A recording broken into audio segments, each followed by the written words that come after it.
Good morning students, myself Nisha. So in this video we have started the unit 2, that is principles of management. So one by one we have discussed about it. So let's start. First आता है इसमें meaning of principles of management कि principal of management जो है वो होता क्या है. Principle of management are broad and general guidelines for decision making and behavior of management. Sorry यहाँ पर ना करेक्शन कर लेना, यहाँ पर 4 आएगा, FOR 4. ठीक है कि जो प्रिंसिपल ऑफ मैनेजमेंट जो है वो ब्रॉड और एक जर्नल गाइडलाइन है कि हमें किसके लिए गाइडलाइन है, फॉर डिसीजन मेकिंग के लिए, और क्या बिहेवियर होना चाहिए मैनेजर का वो बताता है हमें कि प्रिंसिपल ऑफ मैनेजमेंट क्या होता है, कि एक मैनेजर को कैसे डिसीजन लेना है, कैसे उसके बिहेवियर होना चाहिए towards their consumers, towards their employers, जो भी उसके नीचे जो है काम कर रहे हैं उनके टूवर्ड्स उसकी क्या डिसीजन मेकिंग होनी चाहिए, क्या उसका बिहेवियर होना चाहिए.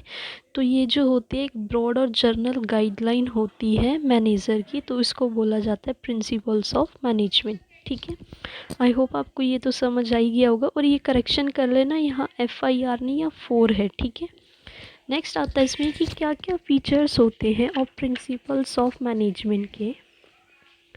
तो फर्स्ट आता है इसमें यूनिवर्सल एप्लीकेबिलिटी कि यूनिवर्सलिटी जो है वो रेफर्स करती है टू दैट ट्रूथ को विच इज़ इक्वली जो है एप्लीकेबल होता है इन ऑल स्फीयर्स में, मतलब बोथ या तो वो बिजनेस हो या फिर नॉन बिजनेस में हो. कि जो यूनिवर्सलिटी है वो हमें कहती है कि जो ट्रूथ है, जो सच्चाई है वो इक्वली जो है वो एप्लीकेबल होनी चाहिए हमारे ऑल स्फीयर्स में, चाहे हम वो बिज़नेस कर रहे हैं चाहे हम वो नॉन बिज़नेस है, हर जगह जो है वो सच्चाई इक्वली एप्लीकेबल होनी चाहिए. तो जो प्रिंसिपल ऑफ मैनेजमेंट जो है वो ऑल्सो जो है वो यूनिवर्सल है इन नेचर में, कि वहाँ पर भी अगर सच्चाई होगी तो हमारे एम्प्लॉयज़ जो हैं हमारे टूवर्ड्स हमें अच्छा काम करके देंगे. अगर वो अच्छा काम करेंगे तो जो हमने ऑब्जेक्टिव सोच रखा है वो हमें अचीव हो जाएगा. सेकेंड आता है इसमें जर्नल गाइडलाइंस कि जो प्रिंसिपल ऑफ मैनेजमेंट है वो डेफिनाइट नहीं है, लाइक कि जो प्रिंसिपल्स जो फिज़िक्स और केमिस्ट्री के हैं वो पूरे डेफिनाइट है कि उसमें ये चीज़ होनी ही होनी है, वो क्लियर है पूरे एक तरह से कि उनको हम ये करेंगे तो उसका आउटकम हमें ये मिलेगा. तो इसीलिए इसमें क्या बोला गया है कि जो प्रिंसिपल ऑफ मैनेजमेंट है वो हमारे डेफिनाइट नहीं है. तो जो नेचर है मतलब जो प्रिंसिपल ऑफ मैनेजमेंट जो है ऑन दी अदर हैंड उसका जो आर द नेचर है उसकी जर्नल गाइडलाइंस हैं जिनको they can not be applied strictly, हम उन्हें स्ट्रिक्टली जो है अप्लाइड नहीं कर सकते. क्यों नहीं कर सकते? क्योंकि उनका जो रिज़ल्ट जो कि उनका आउटकम है वो अनप्रेडिक्टेबल है, हम उसे प्रेडिक्ट नहीं कर सकते. तो इसलिए इसमें कुछ जर्नल गाइडलाइंस होती है जिनको हमें फॉलो करना होता है, हम इसे जो है स्ट्रिक्टली अप्लाइड नहीं कर सकते.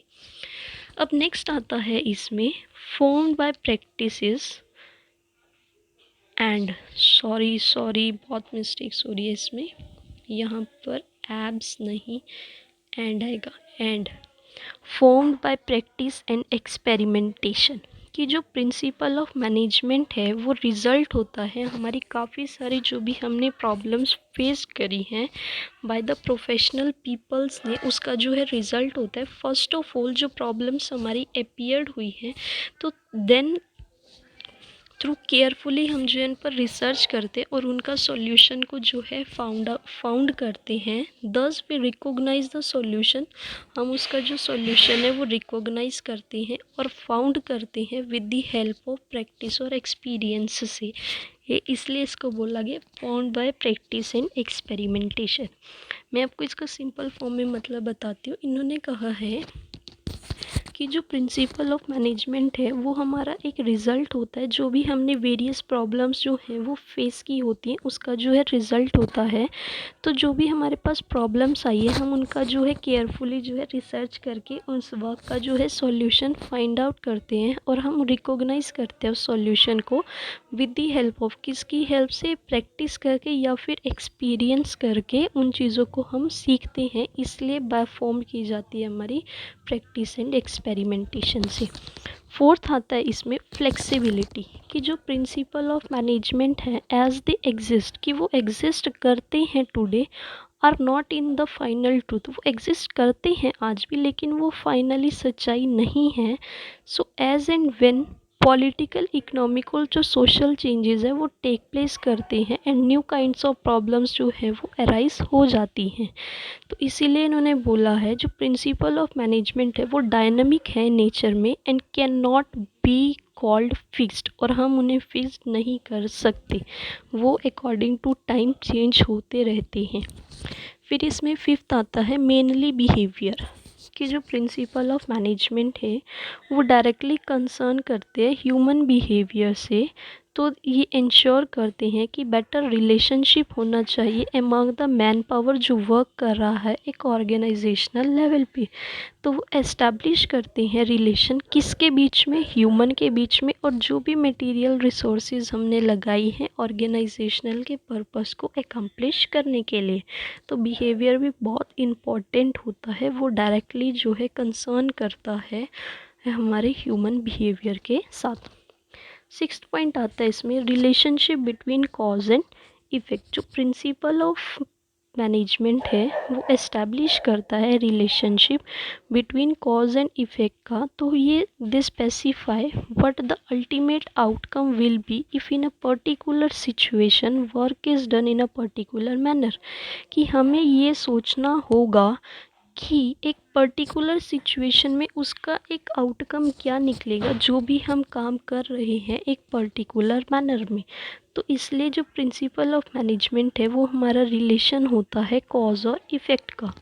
लास्ट पॉइंट आता है इसमें कंटीजेंटी, कि जो प्रिंसिपल ऑफ मैनेजमेंट है वो हमारे फिक्स्ड नहीं है, वो हमारे परमानेंट नहीं है, ये they are affected by situation और सर्कमस्टांसिस, वो इफ़ेक्ट करते हैं हमारी सिचुएशन और हर के हमारे सर्कमस्टांसिस में। Therefore the decision to implement them or not is taken according to the situation और सर्कमस्टांसिस। तो जो हमने डिसीजन जो लिया होता है जब हम उसको इम्प्लीमेंट करते हैं या हमने नहीं लिया, वो किसको देख के नहीं लिया होता है, किसको देख के हम लेते हैं, सिचुएशन और सर्कमस्टांसिस को। तो इसको बोला जाता है कंटीजेंट। ठीक है, सो आई होप आपको इसके 7 फीचर्स समझ आ गए होंगे प्रिंसिपल ऑफ मैनेजमेंट के। नेक्स्ट आते हैं इसमें कि सिग्निफिकेंस क्या है हमारे प्रिंसिपल्स ऑफ मैनेजमेंट की। फर्स्ट सिग्निफिकेंस आता है इसमें provide useful insight to manager, की जो प्रिंसिपल ऑफ मैनेजमेंट है मेक द मैनेजर को जो है वो अवेयर करते हैं अबाउट जो मैनर होता है, about the manner in which he should act in various situation so that he does not repeat the mistake of the previous managers. की जो प्रिंसिपल ऑफ मैनेजमेंट है वो अवेयर करता है मैनेजर को कि जो पिछले मैनेजर ने गलती करी है, जो भी उसने मिस्टेक करी है, आप उसको जो है दोबारा से रिपीट ना करें, वो हमें एक हमारा मैनर बताता है। ठीक है, आई होप समझ आया होगा आपको। सो इन दिस वे जो है टाइमली गाइडेंस जो है वो हमारी रिड्यूस कर देती है हमारे वेस्टेज ऑफ रिसोर्सेज को, और जो भी हमारा ऑब्जेक्टिव होता है हम उसको अचीव्ड कर लेते हैं in an less expensive manner में। सेकेंड पॉइंट आता है इसमें optimum utilisation of resources and effective administration. इसमें क्या है कि कंपनी में क्या क्या हमारी रिसोर्सेज लगते हैं, जैसे मटेरियल लग रहा है, मशीन, मनी हमारी यूज़ हो रही है, ह्यूमन मैन पावर हमारी यूज़ हो रही है, तो हमें उसको कैसे प्रॉपरली यूटिलाइज़ करना है ताकि जो हमारा काम है वो हमें इफ़ेक्टिव वे में मिले। तो वो सब कुछ देखना भी एक प्रिंसिपल ऑफ मैनेजमेंट का काम होता है। ठीक है, फिर आता है इसमें साइंटिफिक डिसीजन, कि साइंटिफिक डिसीजन का मतलब है बैलेंस्ड डिसीजन लेना, कि जो भी मेरे ट्रेनिंग पर काम कर रहे हैं मैनेजर्स जो भी हैं, तो उनको ट्रेनिंग इस वे में दी जाए कि वो अपने एम्प्लॉयज़ के लिए, अपने एम्प्लॉयर्स के लिए एक बैलेंस्ड डिसीजन ले, कोई भी भेदभाव ना करे किसी के बीच में कि एक को ज़्यादा दे रहा है, एक को कम दे रहा है, तो सबको इक्वली चीज़ देनी चाहिए। तो जो हमारा डिसीजन मेकिंग होना चाहिए वो भी बैलेंस्ड डिसीजन मेकिंग होना चाहिए। फोर्थ आता है इसमें मीटिंग चेंजिंग इन्वायरमेंट रिक्वायरमेंट्स, कि मॉडर्न टाइम में क्या होता है, only such a business unit can remain alive and develop, which can keep pace with the rapid changing environment। कि मॉडर्न टाइम्स में वही बिजनेस जो हैं वो ज़िंदा रहते हैं या वही डेवलप करते हैं जो अपना पेस रखते हैं। रैपिडली जो चेंज हमारा इन्वायरमेंट है वो चेंज हो रहा है in every field of business activity, चाहे वो प्रोडक्शन की हो चाहे वो मार्केटिंग की हो। न्यू टेक्निक्स जो है वो एमर्ज होती रहती है एवरी डे। ठीक है, तो हमें क्या करना है, जब हमारा इन्वायरमेंट जो है वो चेंज हो रहा है, उसके चेंज होने से जो है मेरी प्रोडक्शन को, मेरी मार्केटिंग को इफ़ेक्ट पड़ता है, तो वहाँ पर जो है मुझे जो है पेस रखना पड़ेगा with the rapidly changing environment के साथ, ताकि जो मेरे प्रिंसिपल्स ऑफ मैनेजमेंट है वो इजीली काम कर सके और जो कंपटीशन मुझे फेस करना है वो थोड़ा सा रिड्यूस हो जाए और मैं उस कंपटीशन को जो है वो सक्सेसफुली जो है फेस कर पाऊँ। ठीक है, फिर आता है इसमें fifth point, fulfilling social responsibilities, कि जो प्रिंसिपल्स ऑफ मैनेजमेंट है वो इंक्रीज़ करते हैं एफिशिएंसी ऑफ मैनेजर्स की, और वो एनेबल इंश्योर करते हैं देम कि वो फुलफ़िल कर सके देयर सोशल रिस्पॉन्सिबिलिटीज़ को। More efficient manager can make good quality products at reasonable price available all the times, की प्रिंसिपल ऑफ मैनेजमेंट जो है वो इंक्रीज़ करता है एफिशिएंसी मैनेजर्स की, और वो एनेबल करता है कि वो पूरी तरह से फुलफ़िल करे अपनी सोशल रिस्पॉन्सिबिलिटीज़ को।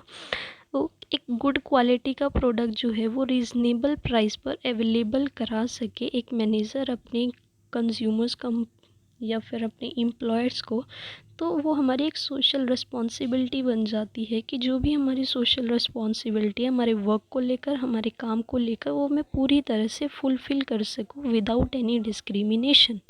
ठीक है, लास्ट पॉइंट आता है इसमें management training education and research, कि एडवांटेज क्या है प्रिंसिपल ऑफ मैनेजमेंट का, कि एनकरेज करना अपने रिसर्चर्स को कि वो to bring in more improvement in them, कि वो अपने अंदर और से ज़्यादा इम्प्रूवमेंट करें। तो हम जो है टाइमली जो है अपने एम्प्लॉयर्स को जो है ट्रेनिंग प्रोवाइड कराते हैं, एजुकेशन प्रोवाइड कराते हैं या फिर रिसर्च पर भेज देते हैं उन्हें। अब फॉर एग्ज़ाम्पल ट्रेनिंग का, कि सपोज़ मैं ही एक वर्कर हूँ, ठीक है, और मुझे अभी अभी मैं कंपनी में रिक्रूट हुई हूँ, मेरी स्टाफिंग हुई है, तो वो क्या करेंगे, मुझे जो है मुझे काम नहीं पता, अब मैं नई नई आई हूँ उस बिज़नेस, तो वो मुझे कुछ टाइम पीरियड के लिए जो है ट्रेनिंग पर भेज देंगे, जिससे मुझे उस काम की ट्रेनिंग मिलेगी। Then I will do the work in efficient and in effective manner. So इसी वे में टाइमली जो है अपने वर्कर्स को, अपने एम्प्लॉयज़ को ट्रेनिंग प्रोवाइड करना, एजुकेशन देना एंड रिसर्च देना, ताकि जो मेरा कंपनी का एडवांटेज है, सॉरी एडवांटेज नहीं ऑब्जेक्टिव है, वो सक्सेसफुली अचीव्ड हो सके। तो ये भी एक इसका एडवांटेज बन जाता है कि प्रिंसिपल्स ऑफ मैनेजमेंट में जो है अपने एम्प्लॉयर्स को प्रॉपरली जो है ट्रेनिंग, एजुकेशन और रिसर्च दी जाती है फॉर देयर मोर इम्प्रूवमेंट के लिए। ठीक है, सो ये इसके 6 सिग्निफिकेंस थे। आई होप आपको समझ आ चुका होगा। नेक्स्ट अब हम इसमें स्टार्ट करते हैं कि हमारे फंडामेंटल्स क्या हैं प्रिंसिपल ऑफ मैनेजमेंट के। पहले मैं आपको इसका थोड़ा सा ना एक ओवरव्यू दे देती हूँ कि डिफरेंट मैनेजमेंट एक्सपर्ट जो हैं वो एक्सप्लेन करते हैं डिफरेंट प्रिंसिपल्स को on the basis of their research, कि जो डिफरेंट मैनेजमेंट के एक्सपर्ट्स हैं वो अपने हिसाब से जितना उन्होंने पढ़ा होता है या रिसर्च करी होती है उसके हिसाब से वो प्रिंसिपल्स ऑफ मैनेजमेंट को एक्सप्लेन करते हैं। तो हम जो ये प्रिंसिपल फंडामेंटल्स पढ़ेंगे प्रिंसिपल्स ऑफ मैनेजमेंट के, हम ये पढ़ेंगे according to Henry Fayol. Just give me 1 minute, I will explain you. HENRY, Henry Fayol. ठीक है, हम इसके अकॉर्डिंग इनको पढ़ेंगे। एक बार मैं आपको, ये एक जो है ना फेमस इंडस्ट्रियलिस्ट है फ्रांस का, इसने जो है 14 प्रिंसिपल्स दिए थे मैनेजमेंट के, जर्नल और इंडस्ट्रियल मैनेजमेंट। इसने एक्सप्लेन किया है कि क्या डिफरेंस है प्रिंसिपल्स और एलिमेंट्स के बीच में। इसने क्लियरली एक्सप्लेन कर दिया कि फंडामेंटली जो है वो कैसे ट्रू है और कैसे जो है वो एस्टैब्लिश करते हैं रिलेशन कॉज और इफ़ेक्ट का। ठीक है, वाइल जो हमारे एलिमेंट्स होते हैं वो हमारे मैनेजमेंट के पॉइंट्स होते हैं कि हमारे क्या क्या फंक्शंस हो रहे हैं उनके थ्रू। तो अब वन बाय वन जो है अब हम इसके सारे प्रिंसिपल्स पढ़ेंगे। फर्स्ट आता है इसमें डिवीजन ऑफ वर्क।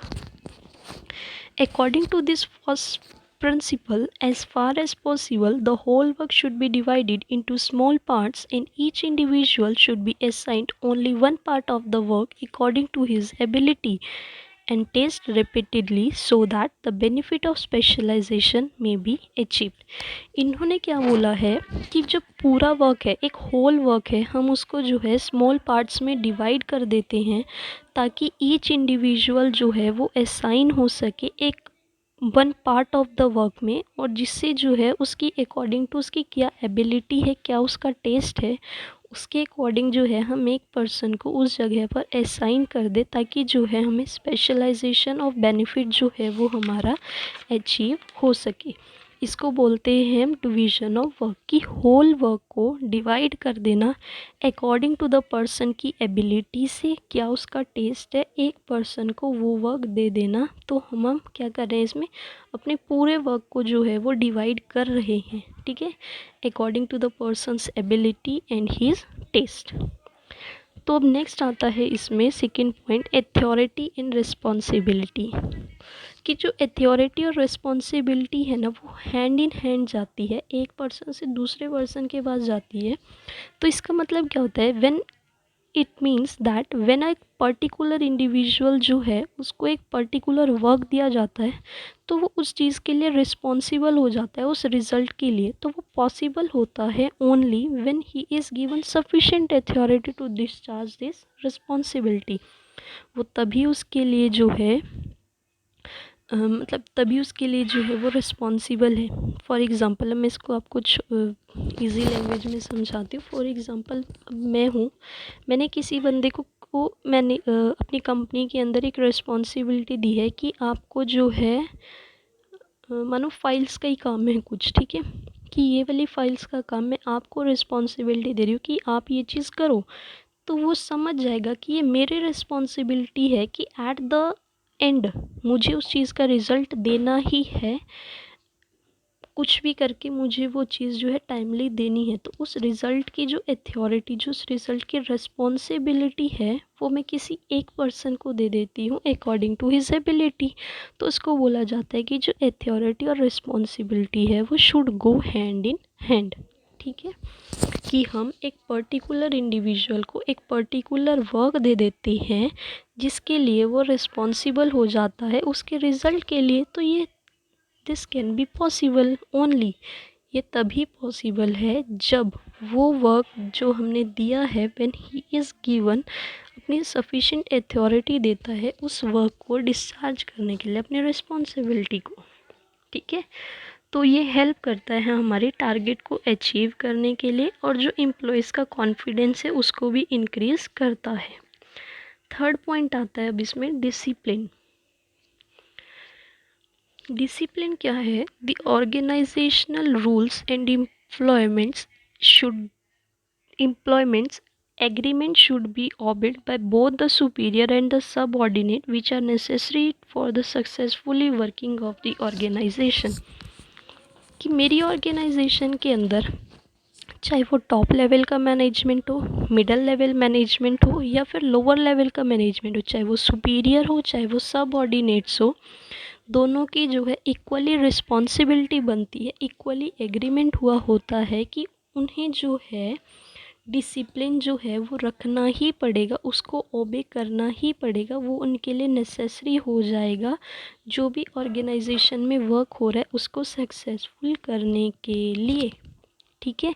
और जो डिसिप्लिन ऑफ ऑर्गेनाइजेशन होता है वो बेटर रेपुटेशन करता है हमारे लोगों के सामने, और जो एम्प्लॉयज़ की एफिशिएंसी होती है उसको भी इंक्रीज़ करता है, and better labour management relationship की लेबर और मैनेजमेंट का जो रिलेशनशिप है उसको बेटर बनाता है। ठीक है, ये होता है हमारा डिसिप्लिन। फोर्थ पॉइंट आता है इसमें unity of command. An individual employee should receive order only one superior at a time, and that employee should be answerable only to that superior. Unity of command में क्या बोला है कि एक ही superior अब मैंने बताया था वो डायरेक्टर भी हो सकता है, मैनेजर भी हो सकता है, वट एवर कुछ भी हो सकता है। तो वो एक ही बंदा होना चाहिए और वो अपने नीचे चाहे कितने भी वर्कर्स को अपॉइंट करे, अगर वो एक बंदा जो है किसी एक पर्सन को ही काम दे सकता है, जिसको उसने काम दिया है वो उसके लिए आंसरेबल हो जाएगा उस काम के लिए, क्योंकि एक बंदे ने उसे काम दिया तो वो उसी बंदे को जो है उसका जो है आंसर देगा कि हाँ मैंने ये काम कर लिया या ये मैंने काम नहीं किया। तो इसको बोलते हैं यूनिटी ऑफ कमांड। की कमांड जो है एक इंडिविजुअल सुपीरियर ही दे सकता है, एक अकेला जो है सुपीरियर या फिर एम्प्लॉय या फिर चीफ एग्जीक्यूटिव ऑफिसर, एक मैनेजर, वो अकेला ही जो है उस वर्क को दे सकता है। ठीक है, मैं आपको एक एग्जांपल देती हूँ। फॉर एग्जांपल मैं किसी कंपनी की मैनेजर हूँ और मैं एक ही पर्सन को बोल रही हूँ, अपने नीचे जो मेरे नीचे वर्कर्स काम कर रहे हैं, मैंने एक पर्सन को बोला कि मुझे ये वर्क कंप्लीट चाहिए, तो मैंने जिस बंदे को बोला है वो उस चीज़ के लिए आंसरेबल हो जाएगा मुझे बताने के लिए कि मैंने ये काम कर लिया। एंड इन दैट वे अगर मैं और एक और बंदा है मेरे साथ, ठीक है, मैं एक्स हूँ वो वाई है, तो एक्स और वाई दोनों जो हैं उस बंदे को काम दे रहे हैं, तो वो एक काम जो है वो कन्फ्यूजिंग में हो जाएगा और वो काम जो है वो ईजिली होगा ही नहीं। तो यूनिटी ऑफ कमांड, कमांड मतलब ऑर्डर, कि मैं एक ही सुपीरियर एक ही इंडिविजुअल को ऑर्डर दे सकता है एट अ वन टाइम। ठीक है, तो इसको बोला जाता है यूनिटी ऑफ कमांड। इससे क्या होगा, no confused situation for the subordinates, subordinates के लिए जो है कोई भी कन्फ्यूज सिचुएशन नहीं होगी, और जो एफिशिएंसी है सबऑर्डिनेट्स की वो भी इंक्रीज़ होगी, और जो एफिशिएंसी है सुपीरियर्स की वो भी इंक्रीज़ होगी, और जो रिस्पॉन्सिबिलिटी है वो इजीली जो है वो फिक्स हो जाएगी। ठीक है, अब नेक्स्ट आता है इसमें यूनिटी ऑफ डायरेक्शन। अभी हमने पढ़ा unity of command, unity of command मतलब ऑर्डर देना। अब यूनिटी ऑफ डायरेक्शन क्या होता है, there should be one hand for one plan for a group of activities having the same objective. इसमें क्या है कि एक हेड होना चाहिए एक प्लान के लिए, कि वो ग्रुप ऑफ एक्टिविटीज़ को संभाले जिनका ऑब्जेक्टिव जो है वो सेम होता है, उसको बोला जाता है इसमें unity of direction. For example एक मोटर ऑटोमोबाइल कंपनी है, वो मैन्युफैक्चर कर रही है टू प्रोडक्ट्स, नेमली स्कूटर या और कार। उन वो जो है उसको हैविंग टू डिविजन्स कर देते हैं कि स्कूटर्स अलग अलग बनेगी और कार अलग बनेगी। As each product has its, हर एक प्रोडक्ट की जो है अपनी मार्केट है, अपनी ही प्रॉब्लम्स हैं, so therefore each division must have its own hand. तो हर एक डिवीज़न का उसका एक हैंड होना ज़रूरी है, उसका एक हेड होना ज़रूरी है। ठीक है, अब आपको ये समझ आ गया होगा कि यूनिटी ऑफ डायरेक्शन क्या है और यूनिटी ऑफ कमांड क्या है। यूनिटी ऑफ डायरेक्शन के जो पॉजिटिव इफ़ेक्ट्स है वो क्या बनेंगे कि इससे जो ऑर्गेनाइजेशन की एफिशिएंसी है वो इंक्रीज़ हो जाएगी, और जो मेरा ऑब्जेक्टिव है उसको मैं इजीली अचीव कर सकती हूँ, और ये मेरी हेल्प कर देगा कोऑर्डिनेशन करने में due to the unity in activities में। ठीक है, अब नेक्स्ट सिक्स्थ पॉइंट जो है वो इसमें आता है मेरा subordination of individual interest to general interest. इसमें क्या है कि that interest of an organization should take priority over the interest of an individual employee. कि एक ऑर्गेनाइजेशन में जो मेरा प्रायोरिटी लोगों का मतलब ज़्यादातर लोगों का जो इंटरेस्ट होगा उसको प्रायोरिटी दी जाएगी, कि इसके अलावा कि हम एक इंडिविजुअल की प्रायोरिटी को ध्यान में रखें। अब मैं इसमें एग्जांपल देती हूँ। एक परचेज मैनेजर है कंपनी का, वो परचेज करता है 100 टन का रॉ मटेरियल। उसका सन जो है वो हैपन्स करता है to be supplier along with other suppliers के साथ इन दी मार्केट्स, की वो उसका जो बेटा है वो भी उनके साथ जो है वो सप्लायर का काम कर रहा है मार्केट के अंदर। तो मैनेजर जो है वो परचेज़ करेगा रॉ मटेरियल फर्म के लिए अपने सन के साथ, और जो उसका रेट होगा वो हायर होगा मार्केट के रेट से। तो जो प्रॉफिट दस this will profit the manager personally, तो मैनेजर को उसका प्रॉफिट जो है पर्सनली मिलेगा, बट जो कंपनी है वो इनकर कर लेगी हमारे हैवी लॉसेस को। तो ये सिचुएशन जो है मेरे लिए अनडिज़ायरेबल हो जाएगी। ठीक है, इसमें सिंपली समझो, इसका एग्जांपल बहुत घुमा फिरा के है, बुक में से भी पढ़ोगे जब साथ साथ एक बार बुक भी खोलते रहना तो आप एक बार समझ पाओगे। इन्होंने इसमें सीधा ही बोला है the interest of organization should take priority, कि जो इंटरेस्ट होगा ऑर्गेनाइजेशन का उसको प्रियोरिटी ना देकर over the interest of one individual of employees की को प्रियोरिटी नहीं देंगे, पूरे ऑर्गेनाइजेशन के इंटरेस्ट को प्रियोरिटी दी जाएगी। इससे क्या होगा, हम ह्यूमैनिटी को भी ऑब्जर्व कर लेंगे और everybody profits in the profits of the company, और हर एक के जो प्रॉफिट्स है वो प्रॉफिट्स ऑफ द कंपनी में ही रहेंगे, और जो ऑर्गेनाइजेशनल ऑब्जेक्टिव है वो भी ऑब्टेन हो सकता है, और कोऑर्डिनेशन बना रहेगा एक इंडिविजुअल के बीच में और ऑर्गेनाइजेशनल ऑब्जेक्टिव के बीच में। 7th पॉइंट आता है इसमें remuneration to employees. The employees should be paid remuneration, fair remuneration which should give them at least a reasonable standard of living, कि हर एक एम्प्लॉय को एटलीस्ट फेयर रेमुनरेशन मिलना चाहिए जो कि उनके लिए रीजनेबल हो, उनके जीने के लिए, उनके स्टैंडर्ड ऑफ लिविंग के लिए। इससे क्या होगा, जो मेरी इनकरेजमेंट और जो सेटिस्फेक्शन होगी एम्प्लॉयज़ की वो इंक्रीज़ हो जाएगी, और उनके अंदर जो स्पिरिट ऑफ डेडिकेशन होगा काम का, एम्प्लॉयज़ के अंदर जो डेडिकेशन होगा, उत्साहपन होगा काम करने का, वो भी जो है डेवलप हो जाएगा, और जो लेबर टर्नओवर का रेट है वो डिक्लाइन होना शुरू हो जाएगा। 8th पॉइंट आता है इसमें सेंट्रलाइजेशन एंड डिसेंट्रलाइजेशन।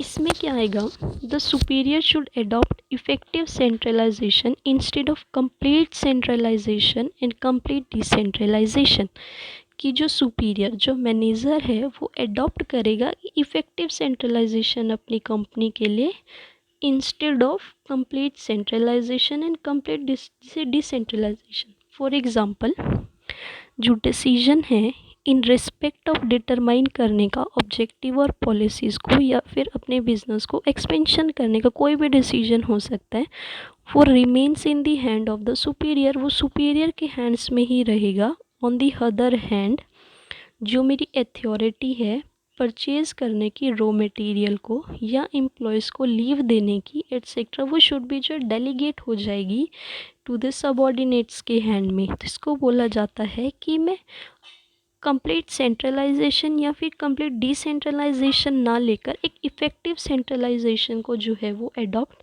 कर लूँ, जो कि बेनिफिट हो मेरी कंपनी के लिए भी।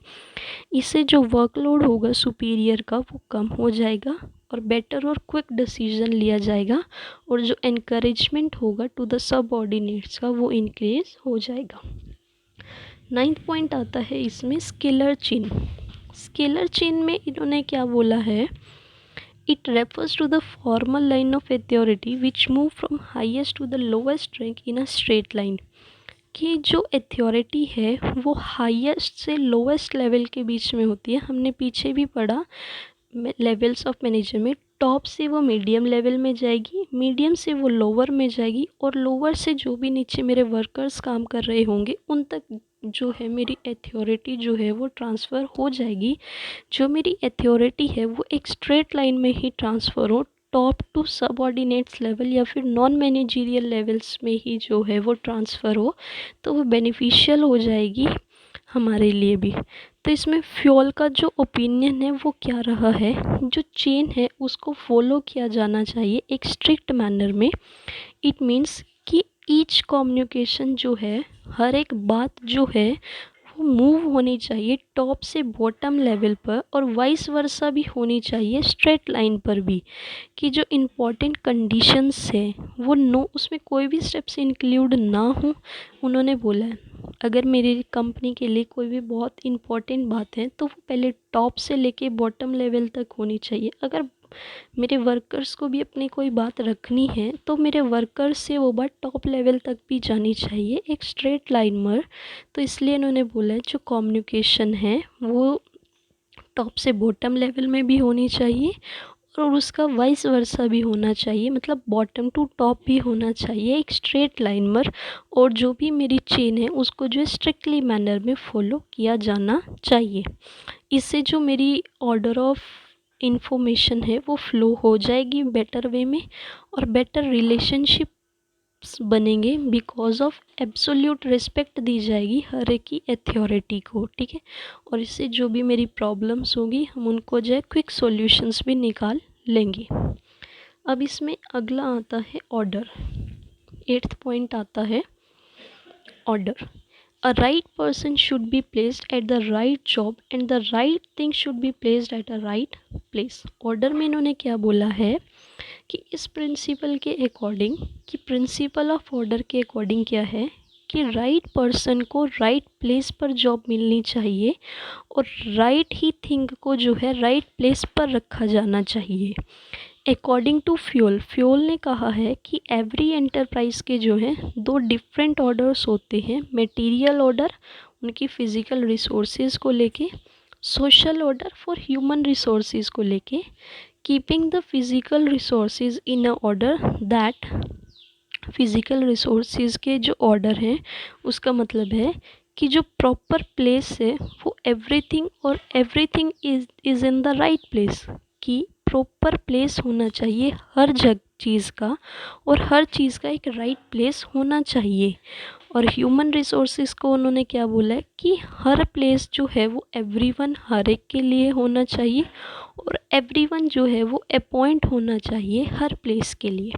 अब सिंपल इसका मतलब समझना कि राइट पर्सन के लिए राइट जॉब होनी चाहिए और एक राइट थिंग के लिए उसकी राइट प्लेस होनी चाहिए, ताकि जो मेरा वर्क है वो एफिशिएंट वे में होता रहे।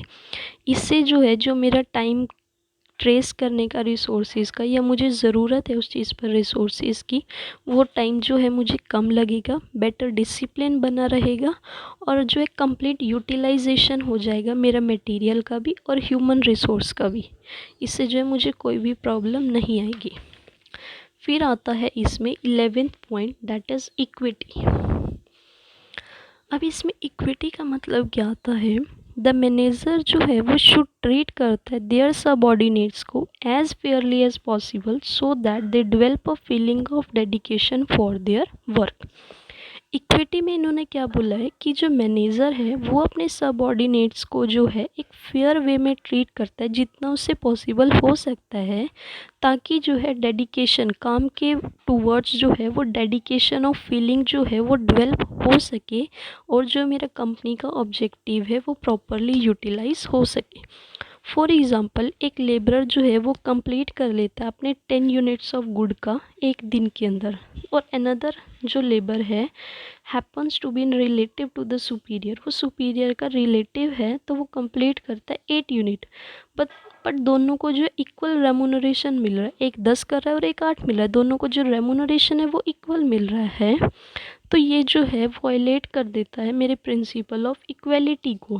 तो जो सेकंड लेबर है उसको जो है लेस रेमुनरेशन मिलनी चाहिए as compare to first remuneration के। इसलिए इस प्रिंसिपल ने क्या बोला है कि हर एक जो एम्प्लॉयर है, हर एक जो लेबरर है उसको जो है इक्वल ट्रीट होना चाहिए, इक्वली फील होना चाहिए। ये नहीं है कि वो मेरा रिलेटिव है तो वो 8 कर सकता है, वो दूसरा मेरा रिलेटिव नहीं है तो वो पूरा काम करे, और जो लास्ट में उनकी पे है, जो उनकी वेजेस है, जो उनकी सैलरी है वो इक्वल दी जानी चाहिए। नहीं, भेदभाव नहीं होना चाहिए। इससे जो मेरा प्रिंसिपल ऑफ इक्विटी है वो वॉयलेट हो जाएगा।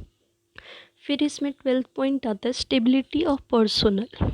There should be stability of tenure of the employees so that the work continues effectively, कि जो भी एम्प्लॉयज़ का टेन्योर है उसमें जो है स्टेबिलिटी बननी चाहिए ताकि जो मेरा वर्क है वो कंटिन्यू जो है वो एफिशिएंटली होता रहे।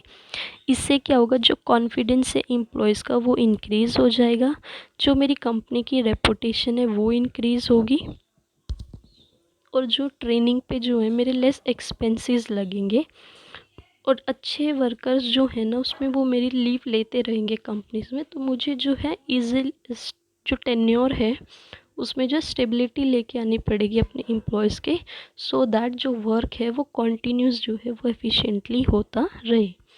लास्ट पॉइंट आता है इसमें, सॉरी सेकेंड लास्ट पॉइंट आता है इसमें, इनिशिएटिव। इनिशिएटिव का क्या मतलब होता है, employees in the organization must be given an opportunity in making and executing in plans, कि एम्प्लॉयज़ को जो है ऑर्गेनाइजेशन में अपॉर्चुनिटी मिलनी चाहिए प्लान को बनाने में और उसको एग्जीक्यूट करने में। उससे क्या होगा, जो एम्प्लॉयज़ की थिंकिंग पावर है वो इंक्रीज़ हो जाएगी, कोऑपरेशन जो है एम्प्लॉयज़ का वो इम्प्लीमेंट हो जाएगा मेरे डिसीजन के अंदर, और जो सेंस ऑफ अटैचमेंट है ऑर्गेनाइजेशन के साथ एम्प्लॉयज़ की वो भी इंक्रीज़ हो जाएंगी। लास्ट पॉइंट आता है इसमें esprit de corps. Esprit de corps में क्या बोला है, manager should continuously make efforts to develop a team spirit among the subordinates. To do this, he she should use the word we instead of I during the conversation with subordinates. Spirit D corps में क्या बोला है इन्होंने, कि जो भी मेरे workers, जो भी मेरे एम्प्लॉयज़, जो मेरे मैनेजर्स हैं वो कॉन्टीन्यूसली जो है एफ़र्ट्स डालते हैं ताकि जो सबऑर्डिनेट्स हैं उनके साथ हम मतलब एकजुट होकर काम कर सकें। कोई भी बंदा जो है आई यूज़, मैं यूज़ ना करके हम बोले, तो वो एक एस्पिरिट बनना चाहिए, एक स्पिरिट होना चाहिए कि हम जो है आई की जगह बात करते टाइम मैंने ये किया, मैंने वो किया, वो आई ना बोल के हमने ये किया, हमने वो किया, वो वी वर्ड यूज़ करना शुरू कर दे। फॉर एग्ज़ाम्पल मैं आपको एग्ज़ाम्पल देती हूँ, a manager should always say that we will do this work. एक मैनेजर जो है वो हमेशा बोलता है कि हम ये काम करेंगे, वो ये नहीं बोलता आई विल डू इट कि ये मैं करूँगा।